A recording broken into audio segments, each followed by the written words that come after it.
Vamos a tratar en esta mañana un tema que es muy ad hoc. ¿Por qué? Porque estamos rodeados de desastres naturales, de catástrofes. Siempre ha habido terremotos en la historia, siempre ha habido huracanes, siempre ha habido tornados.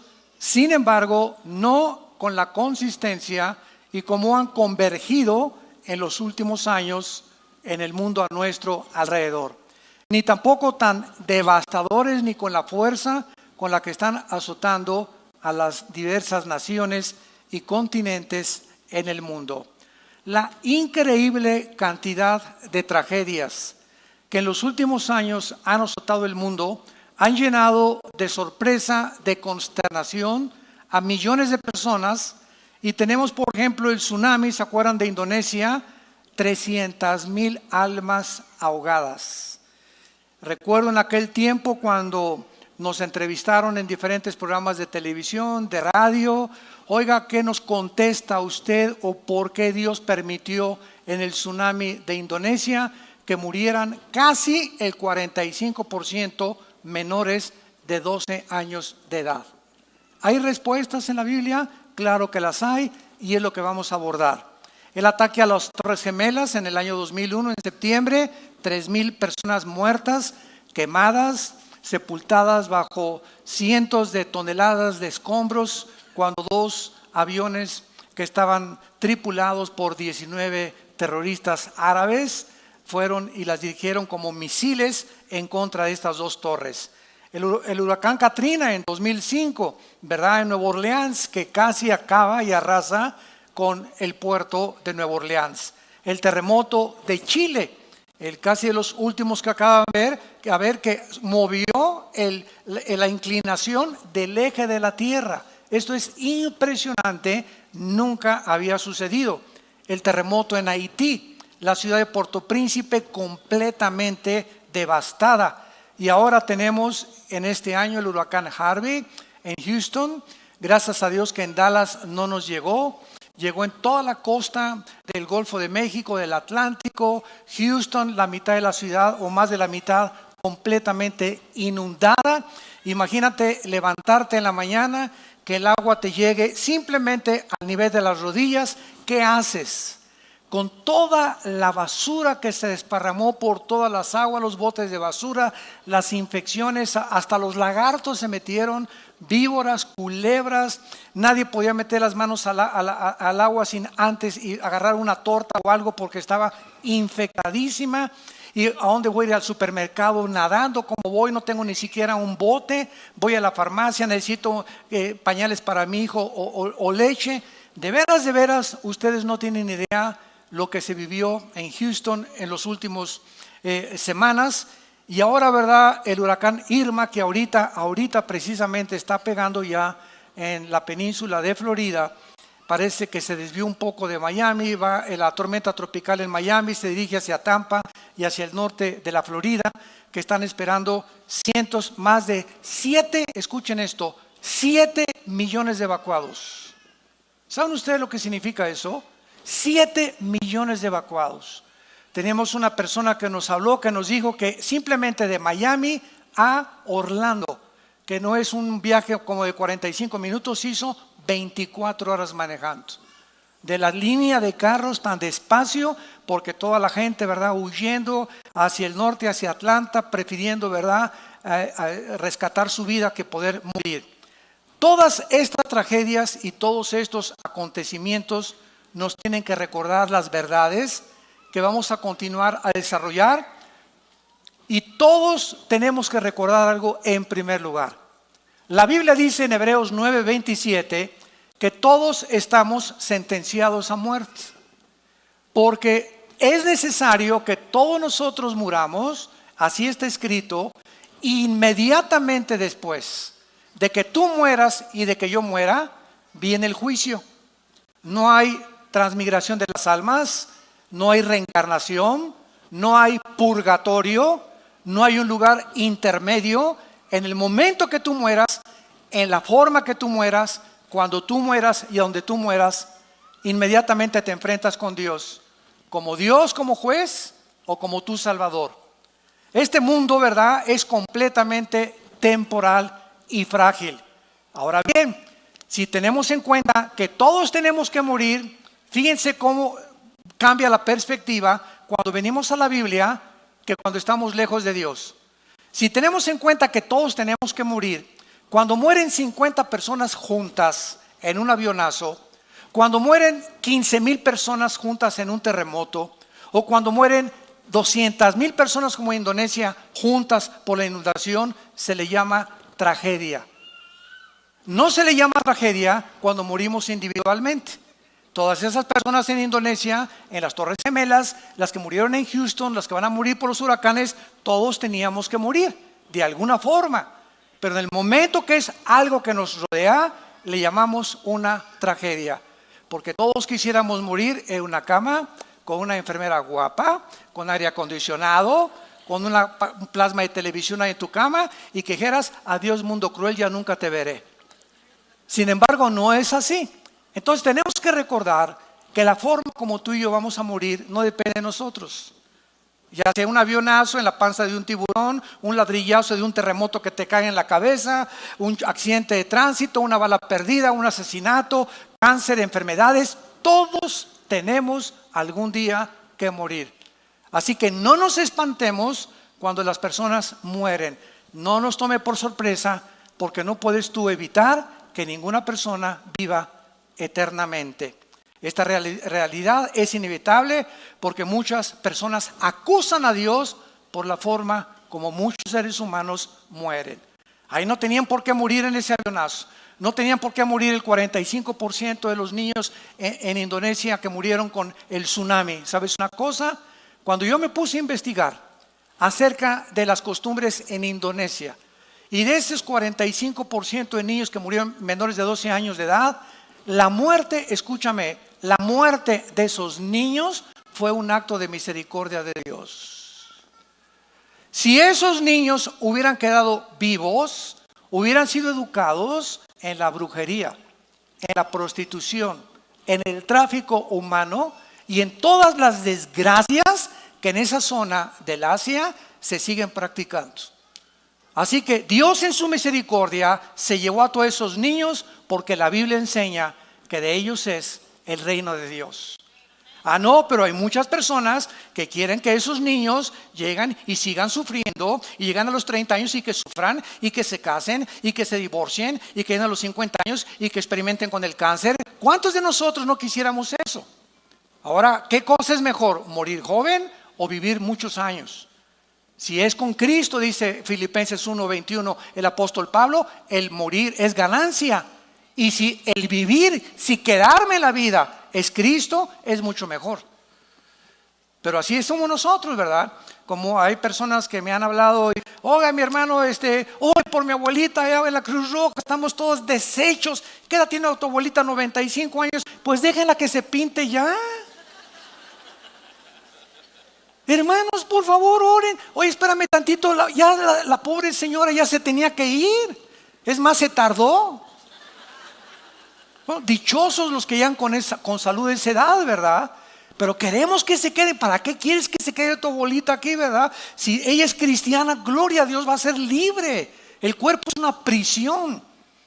No vengan a orar por ella, pero ¿para qué vamos a orar por ella? Para que se quede 5 años, hasta los 10, 100 años de edad, que ya no puede ni caminar la pobrecita, que ya no puede ni ver la pobrecita. ¿Para eso quieres que se quede tu abuelita? Simplemente porque la quieres tener como tú.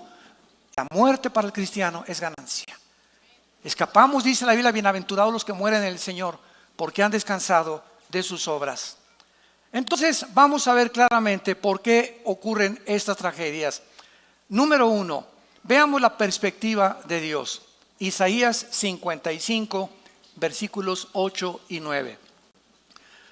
Porque mis pensamientos, dice Dios, no son vuestros pensamientos.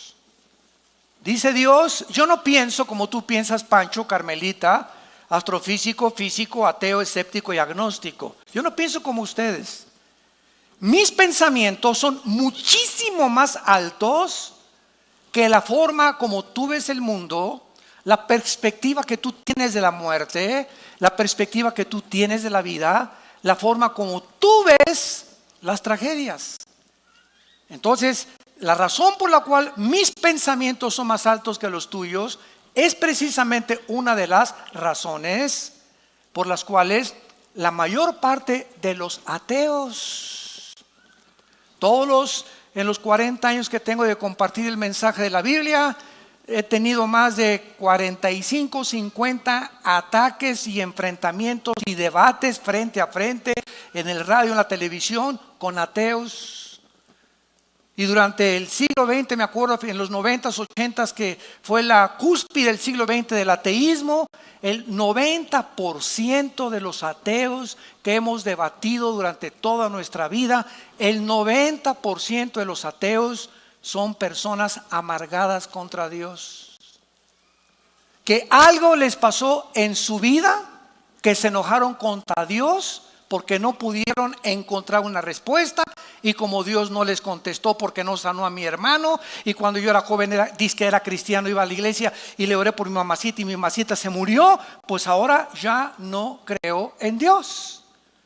Qué terrible que el hecho de no entender a una deidad y la forma como Él opera en el mundo llegue a los seres humanos a la conclusión de decir, pues es que yo puedo ser más sabio que tú, Dios, y yo si fuera tú, yo no haría lo que estás haciendo, ni permitiría las cosas que estás haciendo, pero papá, tú no eres Dios, ni yo soy Dios tampoco. Entonces, siguiendo una lógica elemental y asumiendo que Dios es un Dios todopoderoso y que si existe forzosamente, imagínate nada más, somos chapulines comparados con Él. Como si un niño le preguntara a Alberto Einstein, oye Alberto, explícame la fórmula de la teoría de la relatividad, E igual a mc al cuadrado. La energía igual a la masa por la velocidad de la luz al cuadrado. ¿Qué le diría Alberto Einstein al niño chamaco con cabeza de ostión? Tienes 3 años, 4 años, aunque te la explique no lo vas a entender, porque tienes que pasar aritmética, cuadrados, resta, multiplicación, logaritmos, cálculo integral, álgebra, matemáticas cuánticas. Y entonces cuando evolucione tu mente, no es de que tengas una mente, la mía, la diferencia entre mi mente y tu mente, chamaquito, es que yo estoy más desarrollado que tú. Necesitas más años para comprender. Pues así son las cosas espirituales también. Con la mente de chapulín que tenemos, queremos entender a una deidad superior a nosotros y pedirle cuentas. Y la Biblia le llama soberbia intelectual. Cuando miramos la vida desde la perspectiva de la eternidad, lo que a nosotros nos puede parecer, síganme con mucho cuidado, lo que a nosotros nos puede parecer como tragedias, muchas cosas realmente a los ojos de Dios no lo son. Veamos un ejemplo, el más grande de toda la historia humana, la muerte de Jesucristo. Cristo, cuando estaba colgado y con sus manos abiertas en la cruz, ahí abajo de la cruz había 2 grupos de personas principalmente. Un grupo se llamaban los religiosos.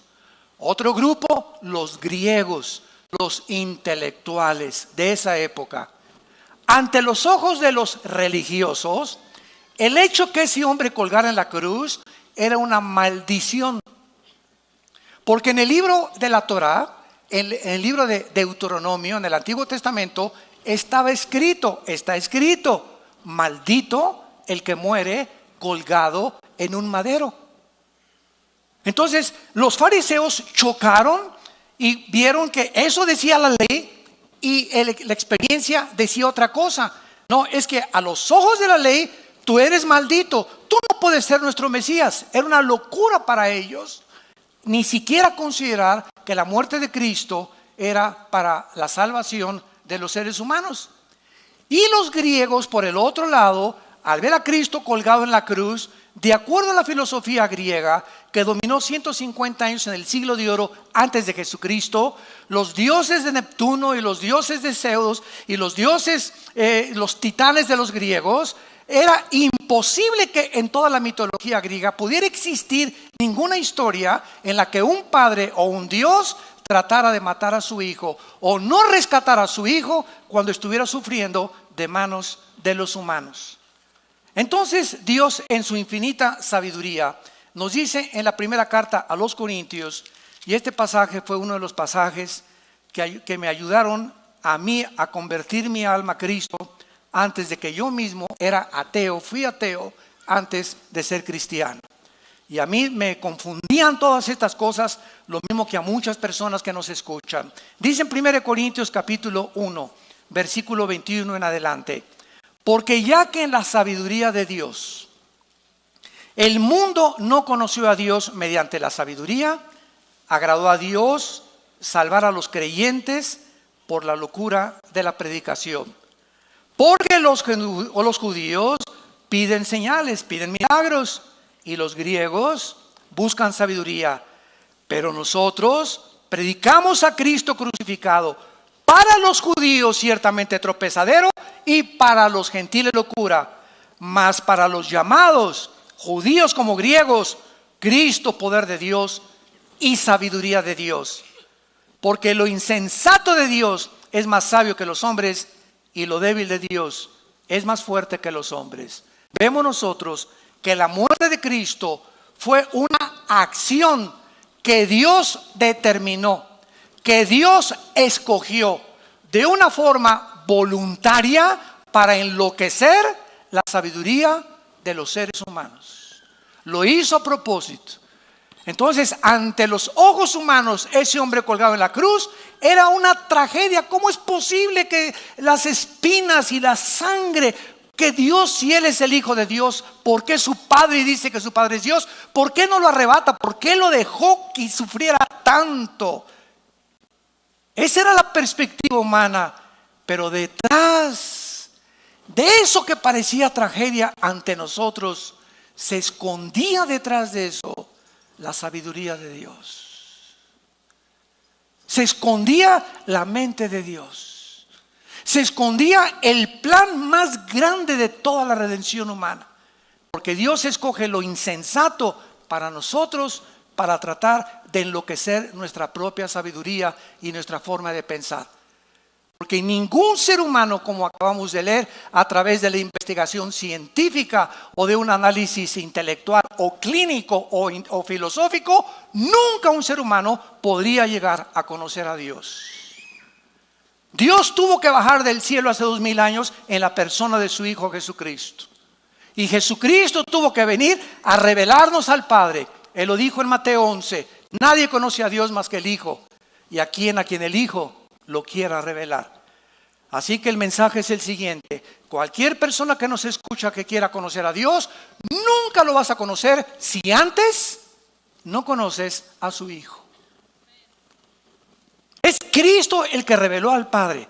Es Cristo el que actuó bajo el Padre. Es Cristo el que hacía los milagros a través del Padre. Él vino a revelar al Padre. Y el que agrada al Hijo y conoce al Hijo, comienza a conocer quién es Dios, quién es el Padre. Así que no lo vas a conocer en flor de loto en Chapultepec, ni a través del yoga, ni a través de las filosofías orientales, ni a través de Buda, ni de Confucio, ni de Hare Krishna, ni del Dalai Lama, ni de Mahatma Gandhi. La única persona que ha existido en la historia, que ha bajado del cielo, que ha muerto en una cruz, ha sido enterrado, sepultado y resucitado a los 3 días, se llama Jesús.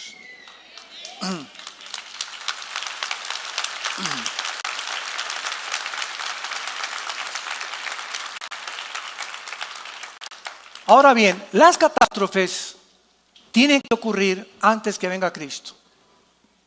La Biblia profetizó: habrá pestes, hambres, terremotos, sediciones en diferentes lugares. Dice en Lucas 21, las gentes desfalleciendo por el temor, por el bramido de las olas. Así fue escrito hace 2000 años. Y en respuesta a muchas preguntas que han surgido en relación a los huracanes, ustedes no se imaginan cómo hemos sido bombardeados. En las últimas 2 semanas, con llamadas a la casa de ustedes, me han despertado a la 1 de la mañana. Ay, mi abuelita tiene miedo que el huracán la agarre. ¿Y qué quiere que haga, señora? ¿Verdad? Ay, pues que ore por ella. Imagínense nada más. Que ore por ella a cientos de kilómetros de distancia. Y mi tío, que es ateo, dice que ahora sí, que por favor le explique a usted cómo es posible que Dios existe y permitiendo tantas devastaciones y tantas cosas. Unos son ataques, otros oraciones, otros inconsistencias, etcétera, etcétera. Pero es increíble cómo se encuentra ahorita la humanidad confundida, preguntando, gritando, ¿qué está pasando con el mundo? ¿Qué es lo que va a suceder? Viene la Tercera Guerra Mundial, el gordito loco de Corea del Norte a punto ya de mandar bombas a Guam, a Corea del Sur, a Israel, a Estados Unidos, etcétera, etcétera. Estamos en un punto de la historia tan conflictivo, tan confundido, que es la hora de la iglesia. Este es el momento en el que más podemos nosotros darle al mundo la luz que están buscando. Filósofos, sistemas de gobierno, ideologías, comunismo, democracia, monarquías, ateísmo, agnosticismo, de todo tipo de filosofías de gobierno, de pensamiento, religiones, de economías, gobernantes, todos viven confundidos en este momento. Ya no saben qué sistema es mejor de gobierno, qué ideología es la mejor, cuál es la mejor religión, cuál es el mejor Dios. Ahora ya viene la corriente famosa que la profetizó, donde se va a levantar un líder religioso en el mundo que se llama el ecumenismo, tratando de unir. Vamos a unirnos, vengan para acá los budistas, vengan para acá los del Islam. Todos estamos adorando un Dios con diferentes nombres. Un momentito, por favor, Jesús, María y José y el burrito que los acompaña. ¿Cómo que son diferentes nombres con el mismo Dios? De ninguna manera. A eso vino Jesús al mundo como un hombre radical a decirnos: nadie va al Padre si no es por mí. Ese radicalismo de Jesús: yo soy el camino, no hay ningún otro camino. Yo soy la verdad, no hay ninguna otra verdad. Y yo soy la vida. Eso es lo que hace que el mundo le acuse y nos acuse a nosotros de intolerantes. Siempre que he tenido yo debates con rabinos, con budistas, con musulmanes, es que usted es intolerante. Usted nada más Jesús. Así es porque lo dijo: yo soy la resurrección y la vida. Yo soy el pastor y doy mi vida por las ovejas. Ni tu Buda, ni Mahoma, ni Mahatma Gandhi, ni el Dalai Lama, ni Hare Krishna, ni nadie ha dado su vida y ha dicho: voy a morir a los 3 días y voy a resucitar. Entonces nos enfrentamos en un tiempo en el mundo en el que tenemos ya para poder tener respuestas. Todos tenemos que morir, ya lo vimos, y la pregunta no es si vas a morir, porque ese es un hecho, esa es una verdad. La pregunta es: ¿estás tú preparado para el día que Dios te llame a encontrarte con Él como juez o como salvador? Yo te pregunto en esta mañana, y a los que nos escuchan, no importa que sea tsunami, que sea un accidente de tránsito, todos tenemos que morir. La pregunta es: ¿estás preparado para morir? ¿Estás listo para ese momento en el que sale el alma y el espíritu del cuerpo? Nuestro cuerpo queda aplastado bajo un terremoto, en la panza de un tiburón, muerto, te entierran, te creman. No importa lo que hagan a nuestro cuerpo. Este cuerpo corruptible que está sujeto a un deterioro celular por la misma ley de la segunda ley de la termodinámica, la ley de la entropía, que todo tiene que oxidarse y desgastarse, nuestro cuerpo se lo van a comer los gusanos. Polvo somos y al polvo regresamos. Pero ¿qué de tu espíritu? ¿Qué de tu alma? ¿Qué de esa parte invisible, espiritual, que la Biblia nos muestra que somos internamente? ¿Y qué es lo que tiene valor verdaderamente? ¿Qué vas a hacer del día de tu muerte? ¿Tú crees que Dios te dé la oportunidad de arrepentirte como te le está dando ahorita? Número 2, las tragedias nos enseñan también a valorizar la vida. ¿Saben ustedes qué palabras expresaron las personas que fueron evacuadas ahora? Mi esposa y yo lo veíamos continuamente en la televisión, en el huracán Harvey en Houston, Texas. Nadie estaba lamentando: mi televisión se quedó allá, mis palos de golf, mi caja con mis joyas. Todos los que iban en los botes y cuando venían los helicópteros a rescatarlos, lo único que ellos estaban realmente lamentando eran si había familiares que se hubieran ahogado. Pero en cuanto veían a un hijo, o ahí está mi papá, o ahí está mi mamá, no les importaba nada de lo que había sido destruido, ni cómo van a enfrentar el futuro. Mamita, me importa que tú estés vivo, hijos, estamos vivos, somos una familia, vamos a seguir adelante. Ellos comenzaron a valorizar que verdaderamente lo único que tiene valor es la familia. Las caras de alegría: ahí está mi mamá y salvaron a mi hijo. Y grita, hasta por el perro estaban contentos que lo habían salvado. Ninguno de ellos comenzó a decir: ¿por qué no sacaron mis palos de golf? ¿Por qué no me sacaron las refacciones que tenía en mi garage? Nadie lamentaba su televisión, su carro o sus bienes materiales. Se lamentaban por la gente perdida, ahogada, y se alegraban por sus familiares salvados. Jesús dijo en Lucas 12:15, la vida del hombre no consiste en los bienes materiales que posee. No importa lo rico que hayas alcanzado en esta vida, ni los millones que hayas logrado. ¿Sabes una cosa? Todo eso se va a deshacer como la polilla. Y quiero decirte algo, Dios ha ido advirtiendo lo siguiente: Dios no está en contra de los ricos. 1 Timoteo capítulo 6:17 no les dice que vendan todo, les dice que no es el dinero el pecado, sino el amor a lo que tienen, que no guarden de más. Entonces, recordamos 2008, la bolsa de valores cae 777 puntos. 62 billonarios, no millonarios, billonarios se suicidaron. Oiga, pero si tenían no millones, billones, pero no los tenían debajo de la almohada ni el colchón. Todo ese dinero que tú crees que los ven los millonarios, lo tienen invertido, o bienes raíces, propiedades o en acciones. Y se desploman las acciones y se quedan completamente en la ruina.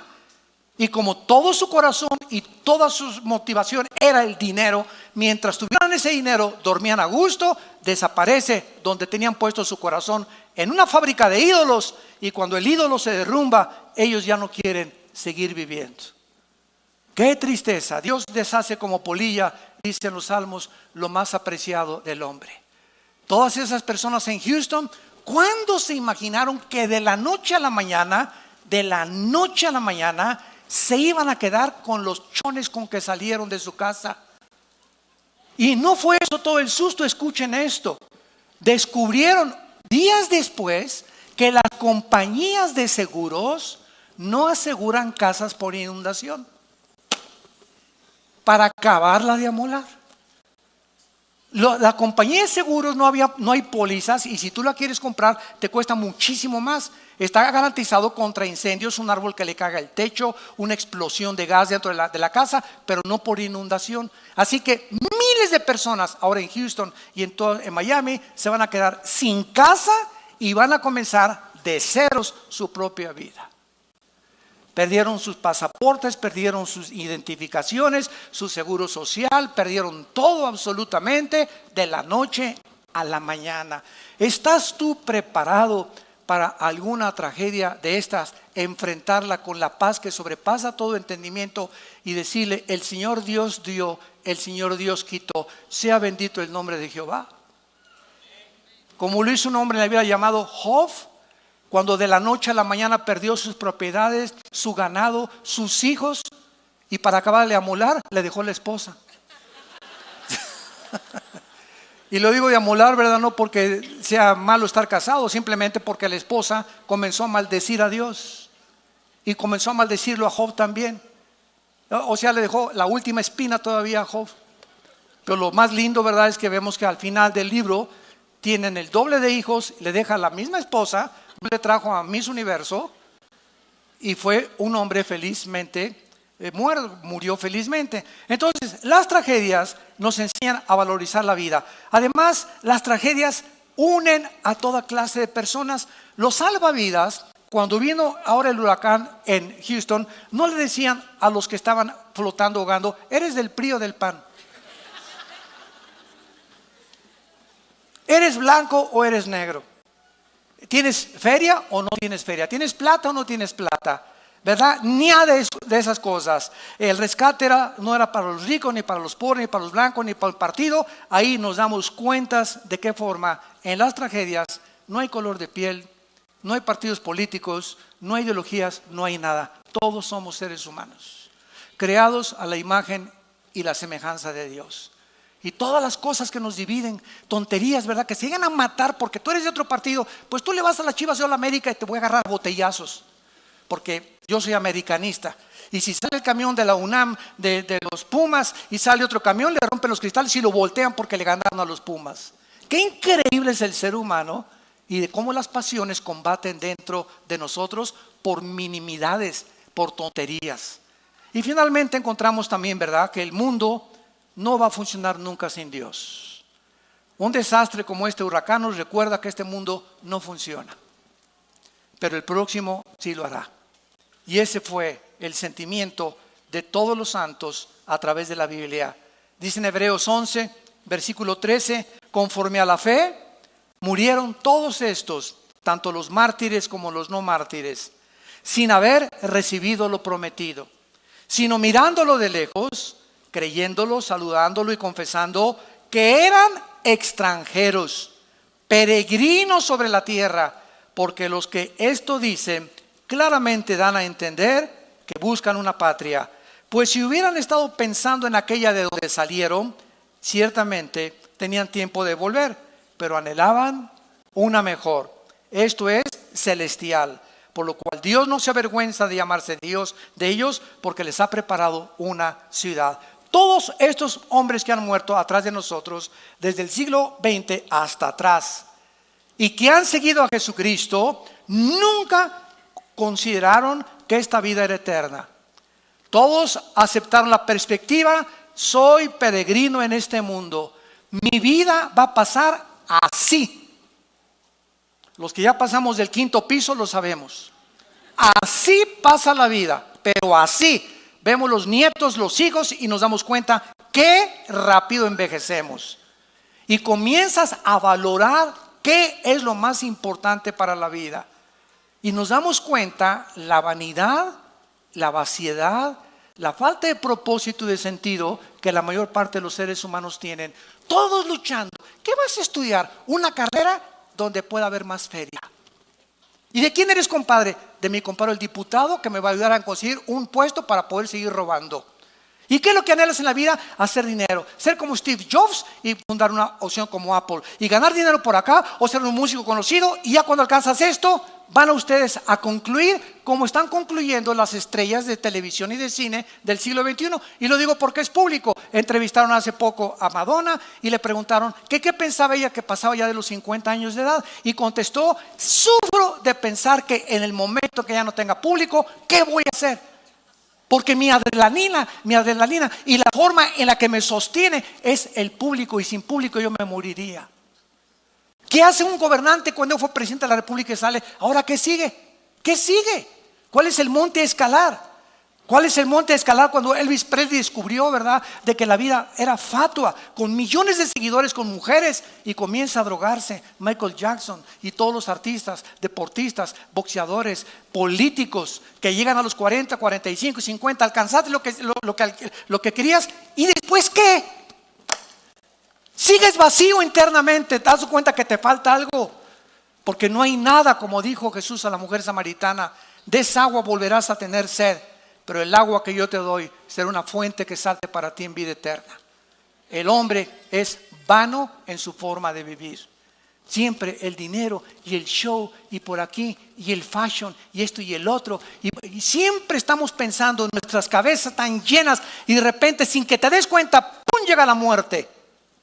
Y todos tus planes, todos tus pensamientos, todas tus ambiciones, como el vapor, ¡brum!, se desvanecen, y estás delante del trono de Dios. ¿Qué hiciste con tu vida, hijo? Carlitos, Pancho, Carmelita, Lupita, ¿qué hiciste con tu vida? Pues nada. Y esta es la forma en la que la Biblia nos advierte que algún día tenemos que entregar cuentas a Dios. Ahora, muy bien, veamos ahora clásicamente la muerte de los niños. La Biblia nos enseña que todos los menores de edad, cuando mueren por no ser responsables de sus acciones, ellos están cubiertos por la sangre de Jesucristo. Síganme con mucho cuidado. La inocencia de Adán no se compara con la inocencia de un niño después del nacimiento de la raza humana. La inocencia de Adán era una inocencia sin culpa legal. En otras palabras, Adán no fue creado y traía en su pasado culpa que expiar. Nació sin absolutamente nada en la que Dios no le podía decir: pues tengo que pagar por ti, y etcétera, etcétera, porque él no había pecado. Pero de Adán a nuestros días, todos los niños que nacen inocentes, pero con una culpa de por medio, porque todos nacimos en pecado. En pecado nos engendró nuestra madre, Salmo 51. hemos todos nacidos alejados y destituidos de la gloria de Dios, pero esa culpa con la que nacieron los niños, la Iglesia romana le llama el pecado original. Y cuando los bautizan, ellos enseñan, cosa que no está en la Biblia, que se les borra el pecado original. No importa cómo se porten después, hayan sido borrachos, parranderos y jugadores, ellos ya desde niños ya no tienen el pecado original por el bautismo, ¿verdad? Esto es una barbaridad a la luz de la Biblia.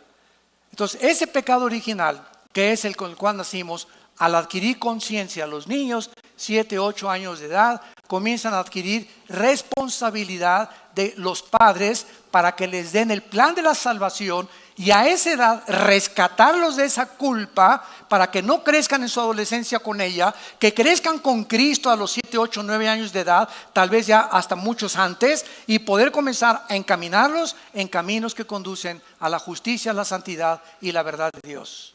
Qué grande responsabilidad ser padre de familia, qué enorme responsabilidad. Ahora, la muerte para el cristiano, ¿verdad?, es muy diferente. No importa cómo muramos, no importa las tragedias que atravesemos, la Biblia nos llena de esperanza. Por ejemplo, el Salmo 116, apúntalo, porque te puede servir para las personas que mueren y leérselo. Dice el Salmo 116, versículo 15, estimada es a los ojos de Jehová la muerte de sus santos. Cuando un cristiano muere, Dios y los ángeles dicen, alabío, alabao, alabim bomba, ya viene, ra, ra, ra. Y aquí, ay, ¿para qué te lo llevaste?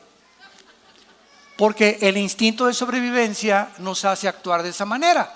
Nosotros queremos que todos, ¿verdad?, nuestros seres queridos se queden hasta los 80, hasta los 100, hasta que con nosotros. Porque esa es la tendencia del ser humano, porque no sabemos qué hay después de la muerte. Pero Jesús vino a quitarnos la cortina, a descorrer el velo y mostrarnos que cuando un cristiano muere, no se imaginan el paraíso a donde están nuestros seres queridos o hermanos o hijos que se hayan muerto. Ellos se encuentran, qué Disneylandia, ni qué Renoventura, ni qué nada, ni qué Riviera Maya, se encuentran descansando contentos con el pandero, alegres, en un lugar millones de veces mejor que este basurero de planeta donde tú y yo vivimos. Pero queremos que regresen y se queden con aquí.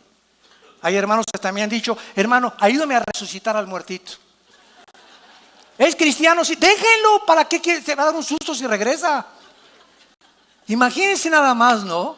Es que Cristo dijo que resucitáramos, espérame un tantito, lo hizo para demostrar su deidad. Pero ¿para qué quieres que resucite? ¿Para qué quieres que regrese de basurero? Está mucho mejor en el otro mundo que vive. Pero así somos los seres humanos. Dice la Biblia en Hebreos capítulo 14, versículo 32. Lo mismo acerca de la muerte para los cristianos. Proverbios 14, 32. Por su maldad será lanzado el impío, mas el justo en su muerte tiene esperanza. No hay ninguna esperanza para el que muera y nos esté escuchando ahorita sin Cristo. Si tú mueres en este momento que escuchas este mensaje, hoy en la tarde, o tal vez dicen que vienen terremotos más grandes a México, te cae un ladrillo de la chimenea en tu cuarto y no amaneces mañana y no te volvemos a ver. Si tú mueres sin Cristo, no lo digo yo, lo dice este libro que se llama la Biblia, tú vas a ser condenado eternamente, lejos de la presencia de Dios. Y cuando estés en la otra vida, siempre recordarás que Dios te habla a tu corazón en esta mañana. Y yo estoy seguro que cuántos de ustedes, y hay cantidad de millones de personas que ahorita no están escuchando, que Dios les está hablando por última vez. Que ya no va a tratar Dios con tu vida, te ha hablado muchas veces, pero por tu corazón endurecido amontonas ira para el día del juicio justo de Dios. Y vemos también en Isaías 57, este pasaje me encanta. Isaías 57, perece el justo y no hay quien piense en ello. Los piadosos mueren y no hay quien entienda que delante de ellos la aflicción ha sido quitada. Entrará en la paz, descansarán en sus lechos todos los que andan delante de Dios. Y así es la vida. Muere un artista y hasta Bellas Artes y rodean y mariachis y 10,000 personas y viva por aquí, por allá. y muere por allá San Francisco de Asís y las ratas lo acompañan al entierro. Así es la vida.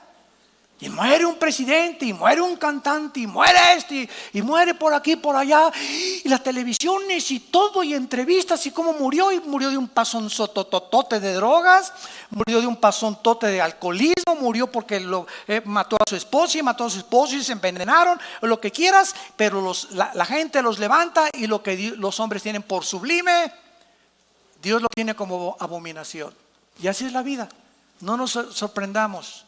Porque el mundo alaba y exalta a aquellos que no merecen, pero para ellos fueron buenos por lo que fueron buenos futbolistas, buenos cantantes, buenos artistas, buenos políticos. No digo que todos, pero así es la forma como la Biblia nos dice. Muere el justo y no hay ni siquiera que se acerque a su cementerio. Ahora vamos a ver nosotros qué es la diferencia cuando nosotros vivimos a la luz de la eternidad. ¿Qué diferencia tan grande? Cuando una persona ha aceptado a Jesucristo como su Señor y Salvador y las personas que le han rechazado, el cristiano es una persona que no tiene ninguna religión. ¿Sí me escucharon, verdad? Tú puedes ser evangélico, puedes ser bautista, puedes venir a Vida Nueva, puedes ser bautizado, remojado y colgado.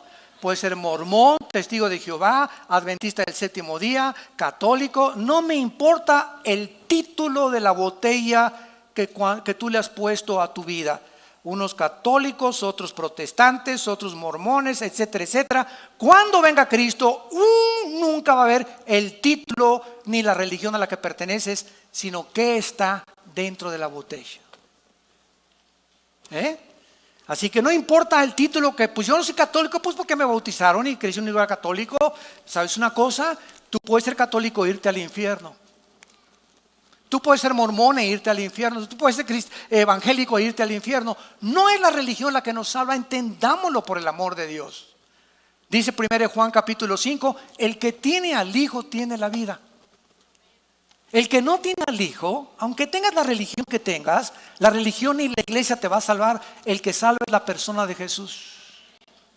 Entonces tú necesitas a la persona de Cristo en tu vida como tu Salvador, y cuando tú lo invitas como tu Salvador, comienzas a tener relación no con dogmas, ni con ritos, ni con peregrinaciones. Comienzas a tener relación con un hombre que murió y resucitó, viva, orgánica y dinámica, que se llama Jesucristo.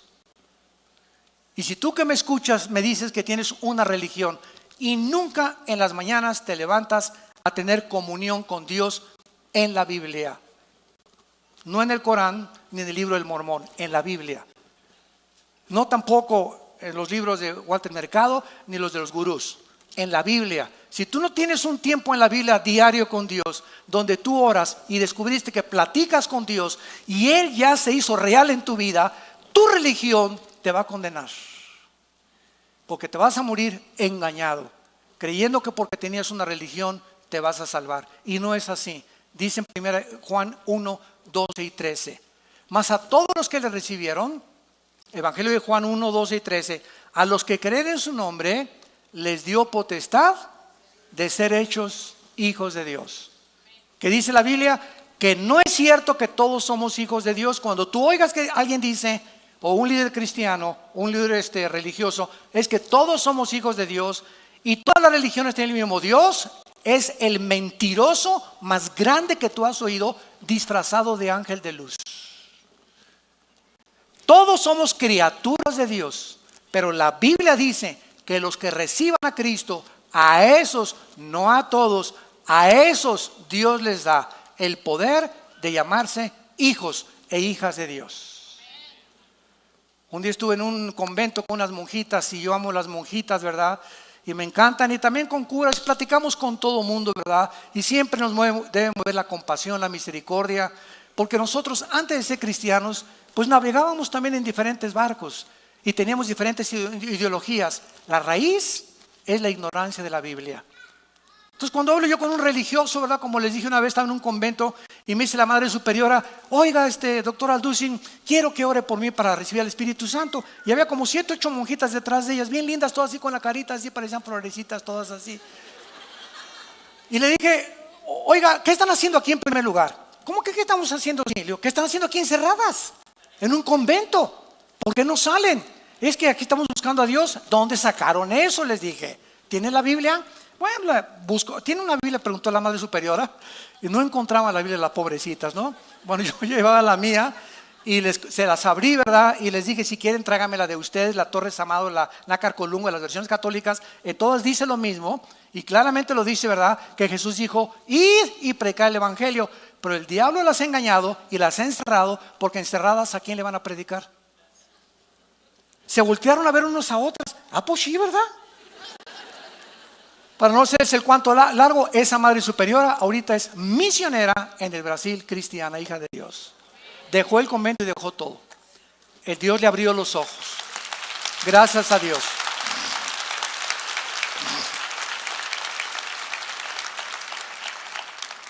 Jesús profetizó a sus discípulos que vendrían estos tiempos, aumentaría en el mundo las guerras, el hambre, el odio, la falta de amor, la deshumanización y la falta de afecto natural. Y el síntoma, damas y caballeros, para terminar, más grande de descomposición social. No nos asustemos de los tsunamis, terremotos que van a venir y van a azotar el mundo, y muy pronto ya soy en los cascos del Apocalipsis, en el cielo, que viene Jesús pronto por nosotros. La iglesia va a salir antes de que todos los juicios del Apocalipsis caigan sobre el mundo. Es una promesa de Cristo. Asustémonos de la descomposición social de los matrimonios. El matrimonio es la institución más santa y más sagrada que Dios estableció. El matrimonio es el fundamento de todas las sociedades y la familia. Y de acuerdo a este libro, la familia es un papá, un varón, una mujer con hijos. Esa es la familia para Dios. No es un hombre con un hombre y una mujer con una mujer. Eso ya es la descomposición más terrible, más degradante, más inmoral a la que la sociedad humana ha llegado, como un síntoma de que la sociedad ha llegado a los juicios de Dios.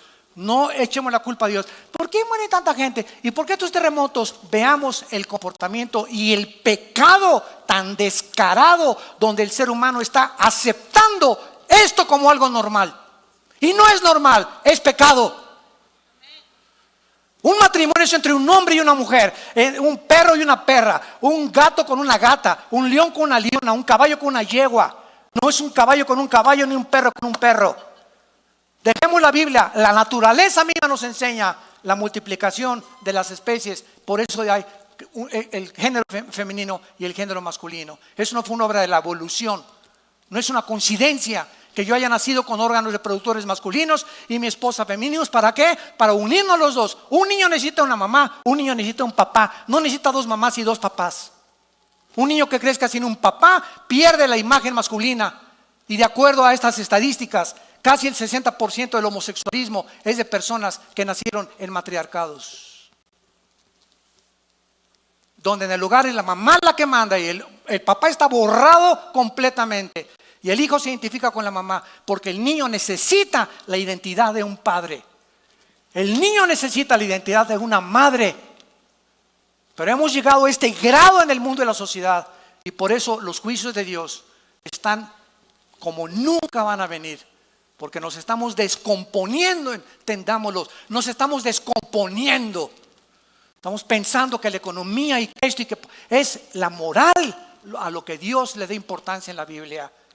Tú tienes en esta tarde la oportunidad de arrepentirte de tu vida, de ayudar que te cambie el Espíritu Santo. Cristo vino para transformar nuestras vidas, para darnos paz, para darnos dirección, para abrir nuestro entendimiento y entender por qué nací, cuál es mi propósito en el peregrinaje. Vamos de pasada por este mundo. Nos está esperando un mundo muchísimo mejor. Vengamos a la cruz en esta tarde. Ven a la cruz y tus pecados, si fueren negros como el carbón, como la blanca lana, vendrán a ser. Porque Dios muestra su amor para con nosotros, en que siendo un pecadores, Cristo murió por nosotros. En otras palabras, el mensaje de la Biblia no es, mira, deja la borrachera, deja tu amante, deja tu homosexualismo para que Dios te acepte. Ese no es el mensaje de la Biblia, ese es el mensaje de las religiones. Esa es la gracia, es lo que hace diferente el mensaje de este libro a las demás religiones. El mensaje de la Biblia dice, ven cómo estás, Eres homosexual, ven a la cruz. Cristo murió por ti, por los pecadores, no vino por los buenos. Eres borracho, parrandero y jugador, eres un adúltero, eres adicto a la pornografía, ven a la cruz, así como estás. Y si tus pecados fueran negros, mataste a 30 personas, abortaste a 50 niños, ven así como estás, con esa culpa que te está destrozando, y la sangre de Cristo nos limpia de toda maldad. Es el mensaje de la cruz. Vengan como están. Ven cómo estás. No digas, es que yo quiero primero cambiar. Es que nunca lo vas a hacer. Si así fuera, si hubiera alguna fuerza en nosotros que nos pudiera proporcionar la paz y que pudiéramos cambiar, no hubiera muerto Cristo en la cruz. Pero Él murió precisamente por nuestra debilidad, por nuestra incapacidad de vivir para Dios. Ese es el mensaje de la cruz. Si no fuera así, entonces la muerte de Cristo fue un desperdicio. Tenemos que entender este mensaje y compartir este mensaje. Dios nos acepta así como estamos. Yo cuando vine a Cristo era un pobre en el suelo, sin destino, ateo, borracho, experimentando con algunas drogas, con un odio tremendo contra el mundo entero, retando al cristiano, retando a todo mundo, contra toda autoridad, ¿verdad? Me decepcioné del comunismo, me decepcioné de los gurús, etcétera, etcétera, de los Hare Krishna. Ya no sabía qué hacer con mi vida, intenté quitarme la vida 2 veces. Y en ese sentido, mi hermano Alejandro, que lo conocen ustedes, que es pastor de esta iglesia, fue el que me abrió la Biblia y me dijo: ven a Cristo, no te invito a una religión, ven a Cristo, dale la oportunidad. Le has dado oportunidad a Buda, metiste a Buda tú, metiste el programa de Buda, metiste el programa del Maharashi, metiste a Walter Mercado, metiste a los brujos, metiste a los astrólogos, metiste a Bertrand Russell, a Nietzsche. Ábrele la puerta ahora al programa, al software de Dios. Es gratis, me dijo, dale la oportunidad. ¿Por qué no le das la oportunidad? Lo vi muy lógico, muy convincente. Caí de rodillas y le dije: Jesús, si tú eres el Hijo de Dios, aquí estoy. Yo no te prometo, yo no puedo cambiar nada en mi vida. Vengo a abrazar tu cruz para que tengas misericordia de mi pecador. Ese es el mensaje que Dios te comparte en esta tarde. Ven a la cruz, arrepiéntete de tus pecados y dile ahí desde tu lugar en este momento, así con tu rostro inclinado: Señor mío y Dios mío, te pido perdón por mis pecados. Te pido perdón por mi vida pasada, porque no he hecho lo que es agradable delante de tus ojos. Y he descubierto esta mañana que tampoco puedo yo cambiar. Mis pecados son más grandes que mi fuerza de voluntad. Por naturaleza nací pecador y amo el pecado. Y ahora he comprendido, al oír el mensaje de la Biblia, que en esa cruz tú tomaste mi lugar con todos mis pecados que en este momento tengo, y a tu Hijo lo castigaste en mi lugar. En lugar de condenarme, condenaste a tu Hijo. En lugar de esa ira que me tenías reservada, esa ira la descargaste sobre tu Hijo. A tu Hijo Jesucristo no lo perdonaste para perdonarme a mí en esta mañana. Oh, qué grande amor, oh Dios, has tenido para tu siervo y para tu sierva. Qué grande amor, Jesús, has desplegado con tus manos extendidas en esa cruz. Te invito en este instante a que entres a mi vida como mi Señor y mi Salvador. Oh Dios, con tu sangre preciosa, lávame. Me arrepiento sinceramente de mi vida y entra a mi corazón para darme el poder de ahora, en la corta vida que me queda, vivir para ti, para conocerte, alabarte y darte a conocer a mi familia, a mis amigos y a todas las personas con las que me quieras rodear, porque te lo pido en el nombre de Jesús. Amén.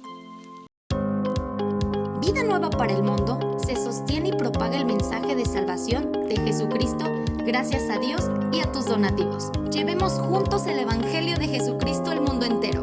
Realizamos eventos, seminarios, congresos y diferentes programas para dar a conocer el mensaje de salvación y el poder de nuestro Señor, transformando y edificando vidas de mujeres, hombres, niños alrededor del mundo. ¿Qué pasa cuando decides hacer tu donativo? Aunque no puedas llevar la palabra personalmente a todo el mundo, de esta forma lo estás haciendo. Con tus donativos o aportaciones, estás sembrando y formando parte de lo que Dios está haciendo en su obra.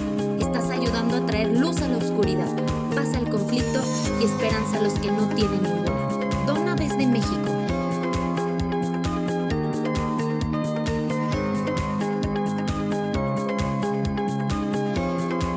Dona desde Estados Unidos.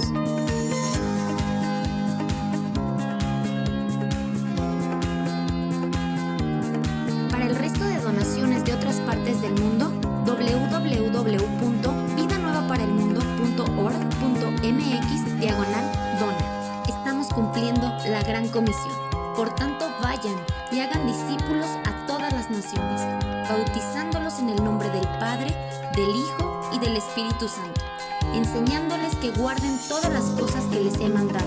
Y he aquí que yo estoy con ustedes todos los días hasta el fin del mundo.